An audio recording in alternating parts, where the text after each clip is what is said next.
Join करें हमारे Telegram channel को @SMB इंडिया पे और पाए मार्केट के लाइव अपडेट्स और इंट्राडे ट्रेडिंग आइडियाज़ डिस्क्रिप्शन में दिए गए लिंक से ज्वाइन करें।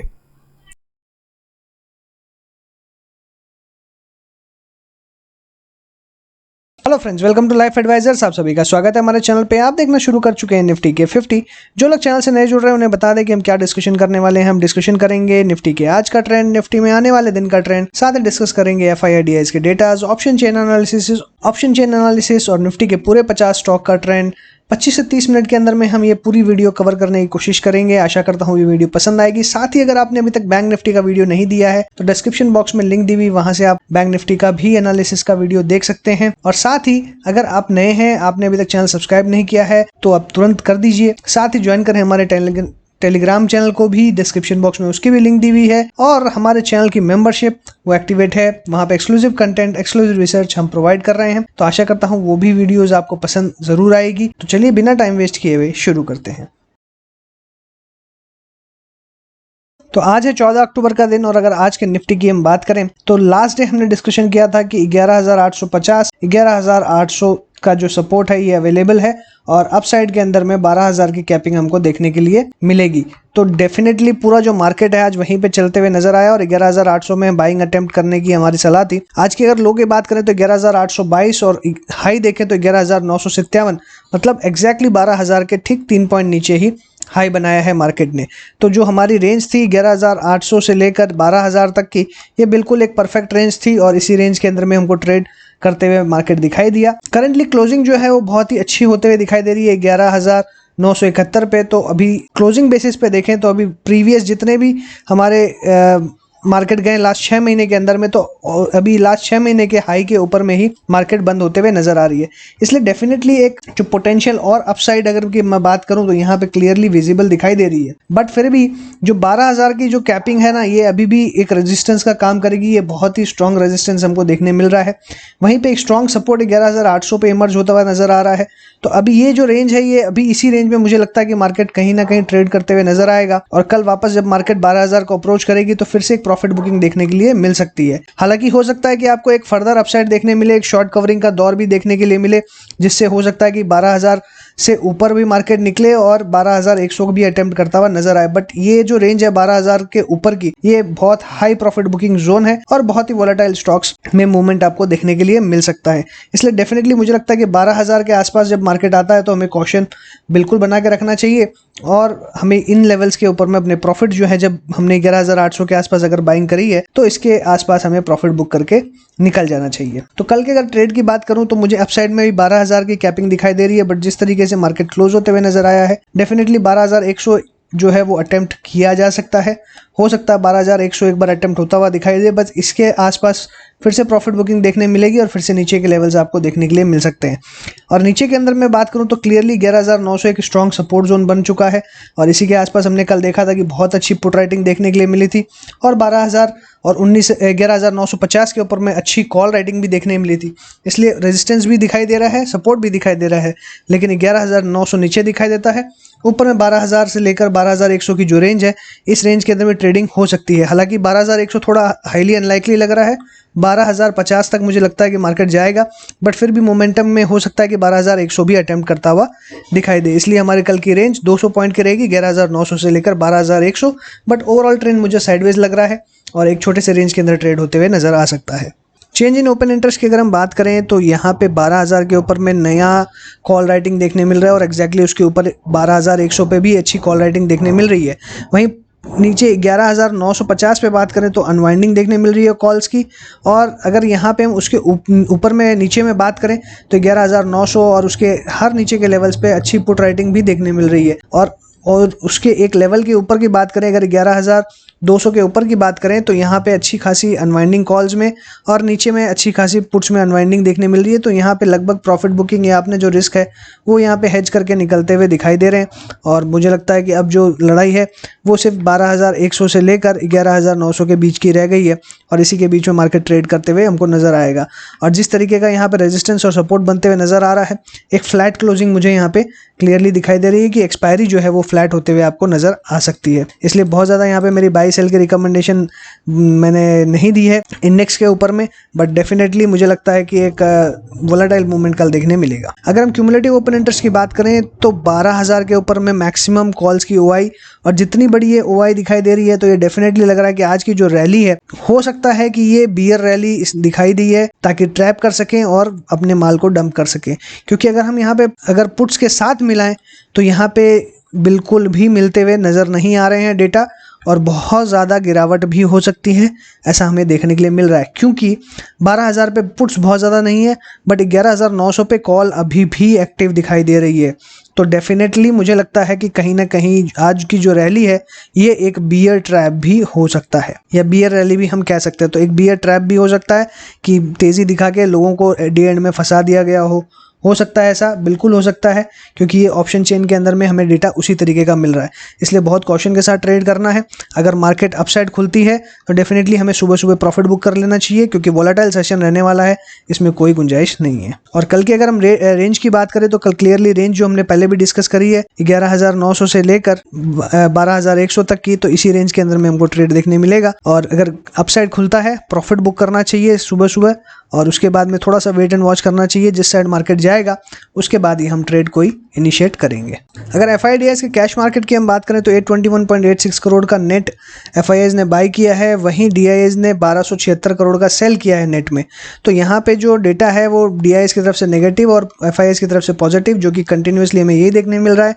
बट अगर वॉल्यूम्स की बात करें तो एफआईआईज बहुत हेवीली ट्रेड करते हुए नजर आ रहे हैं, वहीं डीआईआईज ने सिर्फ सेलिंग करी है, बहुत ज़्यादा बाइंग यहाँ पे नहीं करी है। इसलिए हमें बहुत ज़्यादा चर्निंग देखने नहीं मिल रही है, बहुत सिलेक्टेड स्टॉक्स में ही मूवमेंट देखने मिल रहा है। एफआईआईज के अगर एफएनओ डेटा की हम बात करें तो यहाँ पे क्लियरली हमें देखने मिल रहा है 59 करोड़ का सेल, 931 करोड़ का स्टॉक्स में सेल। तो ये यहाँ पे कंटिन्यूसली मुझे लगता है कि जो अपसाइड मूवमेंट हो रहा है ये हेज की पोजीशंस यहाँ बनाते हुए नजर आ रहे हैं। 1024.27 ये इनका नेट सेलिंग दिखाई दे रहा है, तो यहाँ से थोड़ा डेटा नेगेटिव टू न्यूट्रल दिखाई दे रहा है। वहीं जो कैश में हमको देखने मिला वो पॉजिटिव देखने मिल रहा है, जो कि ऑफसेट होते हुए नजर आ रहा है। इसलिए बहुत ज़्यादा एफआईआईज की तरफ से हमें एक्शन कल शायद देखने ना मिले, और साथ ही डीआईएज जैसी अपनी पोजीशंस कंटिन्यू रख रहे हैं। इसलिए कल अगर अपसाइड मार्केट खुलता है तो डेफिनेटली सुबह सुबह एक बार प्रॉफिट जरूर बुक करना चाहिए, और उसके बाद में वेट एंड वॉच करना चाहिए। फिर से कहीं एंट्री का मौका मिलेगा, चाहे लॉन्ग से शॉर्ट, तो वो हम अलग से इवेल्युएट कर सकते हैं। तो बात करते हैं निफ्टी के स्टॉक्स की, अल्फाबेटिक वे में एक एक करके डिस्कस करते हुए चलेंगे। पहला स्टॉक है अदानी पोर्ट्स का। तो अभी फिलहाल इसके अंदर में अगर देखें तो 348.95 के ऊपर क्लोजिंग होते हुए देखने मिल रही है। कैंडल के अंदर देखें तो यहाँ पे ड्रैगन फ्लाई डोजी बनते हुए नजर आ रही है, जो सिंपली रिवर्सल का संकेत दे रही है। और सिंस ये एक बहुत ही साइडवेज मूवमेंट में चलते हुए नजर आ रहा है, इसलिए हो सकता है कि यहाँ से फिर से आपको 360 तक का लेवल दिखाई दे। बट मेरी फिलहाल की सलाह इसके अंदर में अवॉइड की रहेगी, कोई इसके अंदर में ट्रेड नहीं बनता हुआ नजर आ रहा है। एक छोटे ट्रेड के लिए मुझे इसके अंदर में कंफर्टेबल फील नहीं होता है। एशियन पेंट्स के अंदर में कंप्लीटली साइडवेज नजर आ रहा है, 2100 के अब ऊपर में ही हमें बाय करके चलना है, 2200 का तक का टारगेट रहेगा, और 2050 का हम स्टॉप लॉस लेके चलेंगे। बजाज फिनसर्व की बात करें तो कल हमने डिस्कस किया था कि 5850 के नीचे अगर ये जाता है तो हमें सेल करके चलना है। लो 5855 का, तो हमारी सेल की इसके अंदर में कोई जो एंट्री है वो ट्रिगर होते हुए नजर नहीं आई है, और बहुत ही अच्छा मूवमेंट यहाँ देखने के लिए मिल रहा है 6100 तक का। लेकिन अभी भी यहाँ पे 50 डे सिंपल मूविंग एवरेज का रेजिस्टेंस इसे फेस करना पड़ रहा है, इसलिए डेफिनेटली अभी भी कोई इसमें अंदर में बाय की मेरी रिकमेंडेशन नहीं रहेगी, अभी कंप्लीटली अवॉइड की सलाह है। और क्लियरली यहाँ पे आप देख सकते हैं कि रेजिस्टेंस भी अवेलेबल है, जहाँ पे क्लोजिंग हुई है एग्जैक्टली अगर आप यहाँ पे लाइन ड्रॉ करते हैं तो एक रेजिस्टेंस आपको देखने के लिए मिलेगा, और 6138 इसका 50 डे सिंपल मूविंग एवरेज है, इसका रेजिस्टेंस डेफिनेटली अवेलेबल है। तो अभी यहाँ पे कोई ट्रेड नहीं बनता है, अवॉइड करना ही सलाह रहेगा। अगर आपने नीचे के लेवल्स पे बाय किया है तो यहाँ पे एक आप अपना प्रॉफिट बुक करके निकल सकते हैं। बजाज ऑटो की बात करें तो साइडवेज नजर आ रहा है, बट जिस तरीके का वॉल्यूम यहाँ पे बिल्टअप होते हुए नजर आ रहा है, एक बड़ी मूवमेंट यहाँ आ सकती है। इसलिए 3100 के ऊपर में अगर निकलता है तो डेफिनेटली और बड़े लेवल्स देखने मिल सकते हैं।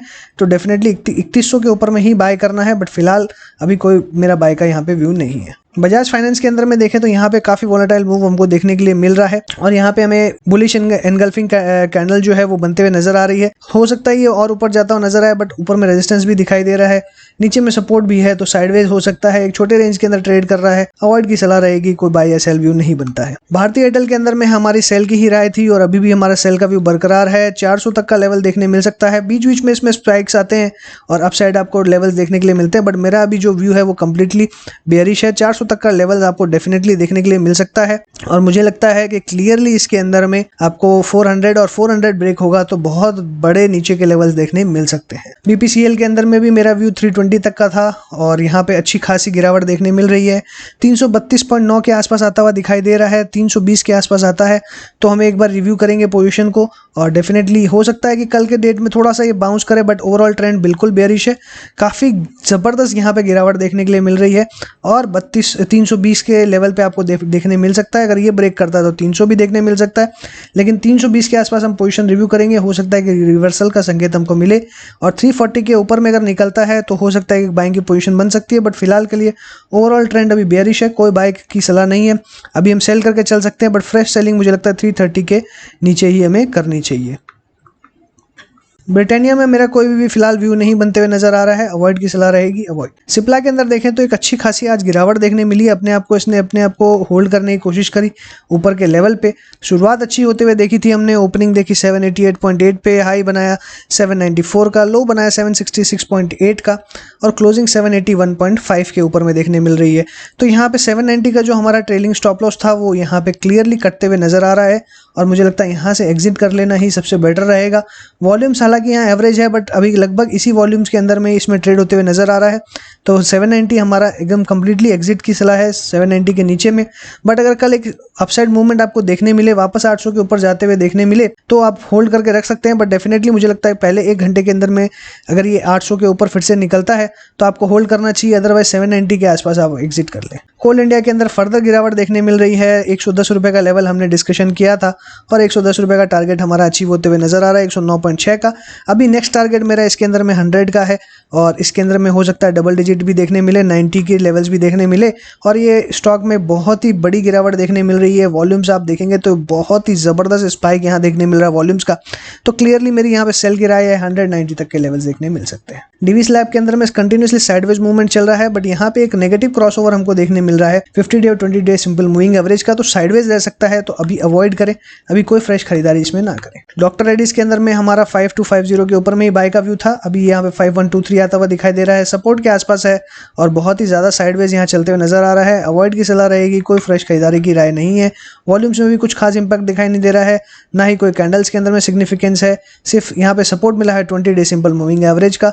हो सकता है यहाँ से एक बाउंस कर जाए, बट जब तक 5250 के ऊपर नहीं जाएगा कोई बाय की रिकमेंडेशन नहीं है। आईशियर मोटर के अंदर में कल हमने डिस्कशन किया था कि जिस तरीके का पैटर्न बनते हुए नजर आ रहा है, एक अपसाइड मूवमेंट जरूर नजर आएगा। आज क्लियरली यहाँ पे एक बाय का व्यू बनते हुए नजर आ रहा है। 2300 का जो हमारा काफी टाइम से हम डिस्कस कर रहे हैं लेवल को, वो हमको देखने के लिए मिल सकता है, इसलिए इस पोजीशंस को हम यहाँ पे फ्रेश बाइंग कर सकते हैं। 2300 तक का लेवल मिलेगा। आज मैंने अपने मैसेजेस में व्हाट्सएप पे एक इसका BTST कॉल भी दिया था और मुझे लगता है कि डेफिनेटली कल सुबह 2300 के आसपास ये आ सकता है। 2300 अगर निकलता है तो ऊपर में 2320 2340 तक के लेवल्स भी देखने मिल सकते हैं। और जिस तरीके का मोमेंटम लास्ट 2 दिन से बना है, एक कल अपसाइड मूवमेंट डेफिनेटली मुझे लग रही है आते हुए दिखाई दे रही है। गेल के अंदर देखें तो फर्दर गिरावट देखने मिल रही है, 80 रुपये तक का लेवल आपको देखने के लिए मिल रहा है। कंप्लीटली इन्वर्टेड कप बनता हुआ नजर आ रहा है। कल हमने डिस्कस किया था कि यहाँ पे गिरावट देखने मिल रही है, फर्दर गिरावट क्लियरली दिखाई दे रही है। 80 रुपये और 76 रुपये तक के लेवल्स देखने मिल सकते हैं। ग्रासिम के अंदर में कल जिस तरह का मूवमेंट था, हमने यही डिस्कशन किया था कि फिर से इसके अंदर में तेजी आ सकती है। क्लियरली बाय का ही व्यू था कि बाय करके चलें और वापस आपको 800 तक के लेवल्स देखने मिलेंगे। 763.6 के आसपास क्लोजिंग देखने मिल रही है। बाय पोजीशंस को होल्ड करें, 800 का टारगेट बहुत जल्दी देखने मिलेगा। HCL टेक के अंदर में 900 का हमारा टारगेट था, अभी इसके अंदर में कोई व्यू नहीं है, कंप्लीटली अवॉइड करना चाहिए, ना बाय ना सेल, अवॉइड करें। HDFC के अंदर में जिस तरीके का मूवमेंट था, अपने आपको होल्ड कर रहा था, इसमें हमारा बाय का व्यू है। आज यहाँ पे बुलिश एनगल्फिंग पैटर्न हमको देखने के लिए मिल रहा है, फर्दर अपसाइड क्लियरली दिखाई दे रही है, बाय करके चलना चाहिए। 2200 तक के लेवल्स देखने मिल सकते हैं। SDFC लाइफ के अंदर में एक अच्छा मूवमेंट यहाँ आता हुआ दिखाई दे रहा है। आज सारे लाइफ इंश्योरेंस स्टॉक्स के अंदर में अच्छी तेजी हमने देखी, वॉल्यूम्स भी यहाँ पे काफी अच्छी दिखाई दे रही है। 590 के ऊपर में ही बाय की सलाह है, 590 के ऊपर निकले तो हम बाय करेंगे इसको डेफिनेटली। और स्टॉप लॉस हमारा यहाँ पे रहेगा 575 का और टारगेट रहेंगे 620 और 650 तक के। हीरो मोटोकॉर्प के अंदर में साइडवेज मूवमेंट चल रहा है लास्ट 2-3 दिन से। वॉल्यूम्स भी एक डिक्रीजिंग पैटर्न में ही दिखाई दे रही है और एवरेज वॉल्यूम्स के आसपास ही ट्रेड कर रही है। तो डेफिनेटली मेरी अभी कोई इसके अंदर में व्यू नहीं है, अभी कोई इसमें ट्रेड नहीं बनता है तो अवॉइड कर सकते हैं। हिंडाल्को के अंदर में क्लियर व्यू है कि 170 के पास खरीदे, 180 के पास बेचे, उसी ट्रेंड में चलता हुआ नजर आ रहा है। अगर कल अपसाइड स्पर्ट मिलता है 180 के आसपास एग्जिट कर ले। HUL के अंदर में यहाँ अच्छी तेजी देखने के लिए मिल रही है और यहाँ से एक मूवमेंट भी अपसाइड देखने मिल सकता है, बट हाई रेजिस्टेंस एरिया है और ये सारे स्टॉक्स ट्रेडिंग के लायक नहीं है। इसलिए मेरा इसके अंदर में व्यू बिल्कुल बाय का बन रहा है, बट ये सारे पोजिशनल व्यूज हैं और मुझे लगता है कि ये हमें काफ़ी टाइम तक होल्ड करने पड़ सकते हैं। इसलिए अगर आप एज ए इन्वेस्टमेंट इसे खरीदना चाहते हैं तो डेफिनेटली करंट लेवल्स पे आप बाय कर सकते हैं। टेक्निकली थोड़ा सा स्ट्रांग लग रहा है, ब्रेकआउट देखने मिल रहा है और मूविंग एवरेजेस के ऊपर आता हुआ दिखाई दे रहा है, इसलिए यहाँ पे एक बाय बनता है। 2160 के ऊपर निकले तो हमें बाय करना है और टारगेट ऊपर में फिर से हमको अराउंड 2300 तक का देखने के लिए मिल सकता है। इस केस में स्टॉप लॉस हम 2100 तक का रख सकते हैं। इन्फोसिस की बात करें तो मेरा यहाँ पे एग्जिट की सलाह थी, अभी भी एग्जिट है, अगर नहीं किया है तो अभी भी कर सकते हैं और कोई यहाँ पे ट्रेड नहीं बनता। IOC के अंदर में फर्दर गिरावट है, अवॉइड की सलाह थी, आज भी अवॉइड ही है। बहुत सेलिंग की यहाँ पे राय नहीं दे रहा हूँ क्योंकि रिस्क रिवॉर्ड फेवरेबल नहीं है, तो अभी अवॉइड करना ही फेवरेबल रहेगा। ITC के अंदर में फर्दर गिरावट के संकेत मिलते हुए नजर आ रहे हैं और यहाँ पे 160 का लेवल क्लियरली नजर आते हुए दिखाई दे रहा है, इसलिए यहाँ पे मुझे लगता है कि 160 के लेवल के आसपास आपको एक बार बाइंग करनी चाहिए। इसके आसपास आप अगर बाइंग करते हैं तो फर्दर अपसाइड देखने मिल सकता है। हालांकि अभी तक साइडवेज है, इसलिए यहाँ पे सेल की जगह नहीं बनती है। 166 बहुत ही स्ट्रॉन्ग सपोर्ट है, हो सकता है कि यहाँ से फिर से आपको अपसाइड जाता हुआ दिखाई दे, बट डेफिनेटली ये जो रेंज है 166 से 160 की, एक बाइंग की रेंज ही नजर आती है। JSW स्टील के अंदर में हमने एक डिस्कशन किया था कि 300 तक का लेवल फिर से देखने मिल सकता है, तो आज लगभग 292 का हाई देखा, इसमें ट्रेंड इंटैक्ट रह सकता है, 300 के आसपास फिर से टच कर सकता है, तो वहां पे एग्जिट करके प्रॉफिट बुक कर ले। LNT के अंदर में हमें मूवमेंट जरूर देखने मिल रहा है लास्ट 2-3 दिन से, वॉल्यूम्स काफी हाई दिखाई दे रही है, बट अभी ट्रेंड देखें तो थोड़ा सा शॉर्ट टर्म के अंदर पॉजिटिव दिखाई दे रहा है, बट रेजिस्टेंस ऊपर में अवेलेबल है, तो अभी अवॉइड करना चाहिए क्योंकि बहुत ज़्यादा मेजर मूवमेंट हो सकता है कि देखने ना मिले और प्रॉफिट बुकिंग हाई हो, इसलिए अवॉइड करना ही बेटर रहेगा। मारुति के अंदर में प्रॉफिट बुकिंग लास्ट 2-3 दिन से देखने मिल रही है और अवॉइड की सलाह है, अभी अवॉइड करें, कोई बाय सेल की रिकमेंडेशन नहीं है। सिमिलरली महिंद्रा एंड महिंद्रा के अंदर में देखें तो यहाँ पे भी एक साइडवेज मूवमेंट है और इसमें कोई बाय सेल की हमने रिकमेंडेशन नहीं दी है और अवॉइड करने की सलाह है, अवॉइड ही करें, ज़्यादा बेटर रहेगा। नेस्ले इंडिया के अंदर में भी एक अवॉइड की सलाह है, हमारा 15,500 का जो लेवल था वो यहाँ पे अचीव हो चुका है और अब यहाँ पे एक रिवर्सल का सिग्नल मिल रहा है क्योंकि डोजी बनते हुए नजर आ रही है, तो अब क्या रिवर्सल का कंफर्मेशन हमें कल मिलेगा या नहीं, ये हमें देखना है। अगर रिवर्सल का कंफर्मेशन मिलता है, अपसाइड अगर ये जाता है कल कैंडल, तो डेफिनेटली एक बाय बनेगा इसके अंदर में, बट अगर नीचे जाता है तो डेफिनेटली फिर से 15,200 तक ये आ सकता है, इसलिए कल हमें किस साइड मूवमेंट रहता है उस साइड देख के ही ट्रेड लेना है। NTPC के अंदर में ज़बरदस्त गिरावट देखने मिल रही है और हमने डिस्कशन किया था कि इसके अंदर में हमें 80 तक के लेवल देखने मिलेंगे, 79 का लेवल हमको देखने के लिए मिल चुका है। अब फर्दर जो गिरावट है वो हमें लगता है 76 तक के लेवल्स पे ला सकती है क्योंकि वॉल्यूम्स देखेंगे तो काफ़ी हाई दिखाई दे रहा है। 76 के टारगेट डेफिनेटली आपको देखने मिल सकते हैं, तो 76 हमारा अल्टीमेट टारगेट रहेगा। 76 के बाद देखेंगे तो बहुत ही बड़ी गिरावट हो सकती है जो 60 रुपए तक भी ले जा सकती है स्टॉक। ONGC के अंदर देखें तो यहाँ पे भी गिरावट देखने के लिए मिल रही है, 67 का लेवल देखने मिल रहा है और डेफिनेटली मुझे लगता है फर्दर गिरावट इसमें क्लियरली दिखाई दे रही है, 60 रुपए तक का लेवल देखने मिल सकता है। पावर ग्रिड के अंदर भी आज गिरावट देखने मिल रही है, फर्दर एक 150 रुपए तक का हमारा टारगेट है, 150 रुपए मुझे लगता है बहुत जल्दी अचीव होता हुआ नजर आएगा।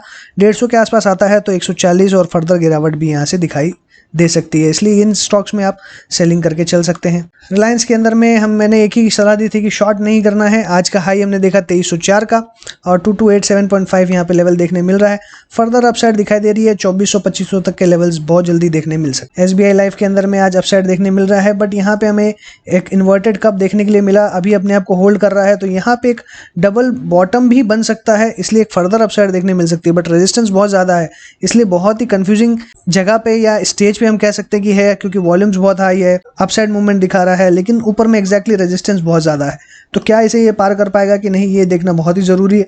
इसलिए 840 के ऊपर में ही बाय करें, अदरवाइज कंप्लीटली अवॉइड करें, अभी कोई यहाँ पे रिकमेंडेशन नहीं बन रही है। श्री सीमेंट्स के अंदर में एक साइडवेज मूवमेंट देखने के लिए मिल रहा है, कंटिन्यू रहता हुआ नजर आ रहा है, अवॉइड करें, ज़्यादा बेटर है। सन फार्मा के अंदर में भी एक ही सलाह थी कि साइडवेज है, कोई बाय सेल नहीं करें, कोई यहाँ पे रिकमेंडेशन नहीं है। 500 के आसपास बहुत ही स्ट्रॉन्ग सपोर्ट है, उसी के आसपास आज रुकते हुए नजर आ रहा है, हालांकि लो इसने बनाया 493.3 का, हो सकता है ये कंटिन्यूड हो क्योंकि यहाँ पे अगर हम देखें तो इन्वर्टेड कप बनने की जगह दिखाई दे रही है और 480 के बाद में फर्दर गिरावट हो सकती है, इसलिए एग्जिट कर लें अगर पोजीशंस है तो कोई यहाँ पे बाई सेल की रिकमेंडेशन नहीं है।